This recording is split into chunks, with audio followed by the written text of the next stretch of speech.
Hello friends, स्वागत है stock news में। अगर आप मेरे चैनल पे पहली बार विजिट कर रहे हैं तो सब्सक्राइब करें ताकि आपको लेटेस्ट इन्फॉर्मेशन मिलता रहे। आज हम बात करेंगे टेक महिंद्रा के बारे में और जानने की कोशिश करेंगे कि 3 से 4 सप्ताह यानी कि शॉर्ट टर्म में और इसके अलावा इंट्राडे में हमारी रणनीति जो है इस स्टॉक के साथ कैसी रहनी चाहिए। फिलहाल अगर देखा जाए, अगर बात की जाए इसके स्टॉक में, तो आज आपको अच्छी खासी जो है तेज़ी इसके स्टॉक में देखने को मिली है। अगर परसेंटेज की बात करें तो लगभग 2.25% के करीब जो है इसके स्टॉक में तेज़ी देखने को मिल रहा है और 23 रुपये जो है इसने अपने पोर्टफोलियो में जोड़ा है। अब सवाल ये उठता है कि आखिर में क्या रीज़न है कि इसके स्टॉक में हमें निवेश करना चाहिए। तो सबसे पहले अगर देखा जाए तो ये कंपनी जो है लगातार जो है सुपीरियर सर्विस दे रही है और कई लॉन्ग टर्म प्रोजेक्ट जो है इस कंपनी के पास हैं, जो कि सबसे बेहतरीन और सबसे मजबूत चीज़ इसके पास यही है।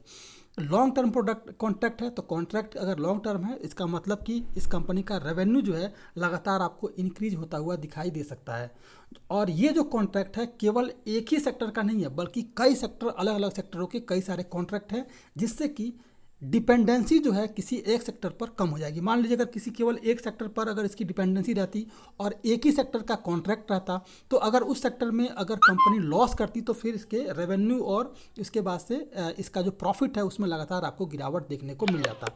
लेकिन पॉजिटिव बात क्या है कि इसके पास हर सेक्टर के, अलग अलग सेक्टर के जो है इसके पास कई सारे कॉन्ट्रैक्ट हैं, जिससे कि कंपनी की डिपेंडेंसी केवल एक पर नहीं है और ये इसका सबसे बेस और मजबूत पॉइंट है। इसके अलावा कम्युनिकेशन और इंटरप्राइजेज वर्टिकल में हेल्दी ग्रोथ कंपनी आने वाले समय में कर सकती है, जो टेक महिंद्रा के रेवेन्यू को बढ़ा सकता है। अब जान लेते हैं कि शॉर्ट टर्म में हमारा टारगेट क्या रहना चाहिए। आप करंट प्राइस से इस स्टॉक में खरीदारी कर सकते हैं। इस समय ये अपने सभी मूविंग एवरेज के ऊपर ट्रेड कर रहा है और इसके अलावा एक ग्रीन कैंडल भी बनाया है, जो कि एक पॉजिटिव सेंटीमेंट है आने वाले ट्रेडिंग सेशन के लिए। तो 1200 के टारगेट के लिए इस स्टॉक में आप इन्वेस्ट कर सकते हैं। लगभग आपको 14 से लेकर के 15% तक की तेज़ी जो है आपको देखने को मिल जाएगी। इंट्राडे की बात करें तो इंट्राडे में फिलहाल ये स्टॉक अपने सभी मूविंग एवरेज के ऊपर ट्रेड कर रहा है।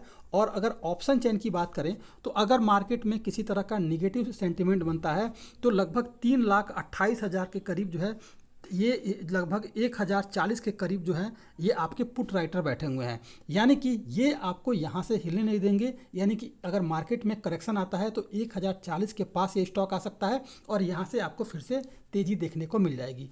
अगर अप साइड की बात करें तो ये अगर ऊपर की साइड की बात करें तो लगभग 1,060 रुपये पर जो कॉल राइटर बैठे हुए हैं वो लगभग 8 लाख के करीब बैठे हैं और फ्रेश इसमें 51,000 जुड़े हैं। तो 1,060 को ये जो है स्टॉक जो है तोड़ नहीं पाएगा। अगर पॉजिटिव सेंटीमेंट बनता है तो ही ये तोड़ पाएगा। इसके अलावा अगर देखा जाए, अगर ये स्टॉक कल के ट्रेडिंग सेशन में अगर ये 1,060 रुपये को ब्रेक कर देता है तो फिर आपको ये स्टॉक 1,100 का लेवल जो है इंट्राडे में कल के दिन ही दिखा देगा, क्योंकि 1,080 के करीब जो है केवल आपके 4 लाख जो है कॉल राइटर बैठे हुए हैं। इससे कोई फ़र्क नहीं पड़ेगा और इससे ये ब्रेक कर सकता है और आपका जो है 11,100 के करीब जो है बढ़ता हुआ दिखाई देगा, क्योंकि यहाँ पर आपके 14 लाख के करीब जो है कॉल राइटर बैठे हुए हैं और यही इसका बेस पॉइंट है। तो मेरा मानना ये है कि अगर मार्केट में करेक्शन आता है तो 1,040 इसका सपोर्ट हो सकता है। 1,040 के करीब से फिर आपको इसके स्टॉक में तेज़ी देखने को मिलेगी। पॉजिटिव आता है तो पॉजिटिव सेंटीमेंट में अगर 1,060 रुपये को कल ब्रेक करता है